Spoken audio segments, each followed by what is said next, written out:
আসসালামু আলাইকুম। আমি প্রথমে রাইস-স্টিক নুডলসগুলো ঠান্ডা পানিতে ভিজিয়ে রেখেছিলাম। তারপরে এই চুলার মধ্যে গরম পানির মধ্যে আমি চিকেন আর প্রনের ব্রডটা দিয়ে রেডি করে রেখেছিলাম। এরপর আমি সস রেডি করছিলাম। আমি কোন রেসিপিটি ফলো করেছি ইউটিউবের সেটা আমি লিঙ্ক বক্সে দিয়ে দিব। এই যে আমার সস রেডি করছি। সসটা রেডি হয়ে গেলে আমরা আবার নুডলসগুলা আর চিকেন বল আর প্রনগুলো ঢেলে দিব। তারপরে একটু পানি, যে ব্রথের পানিটা আছে সেটা ঢেলে দিব। তার আগে সসটা দিয়ে নিচ্ছি।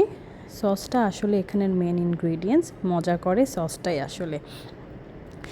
সসটা ঢেলে দেওয়ার পরে আমরা পানি ঢালা স্টার্ট করব। পানির মধ্যে আমি একটু পেঁয়াজ দিয়ে দিয়েছিলাম। তারপরে পানিটা ঢালা হলে আরও একটু পানি ঢালবো।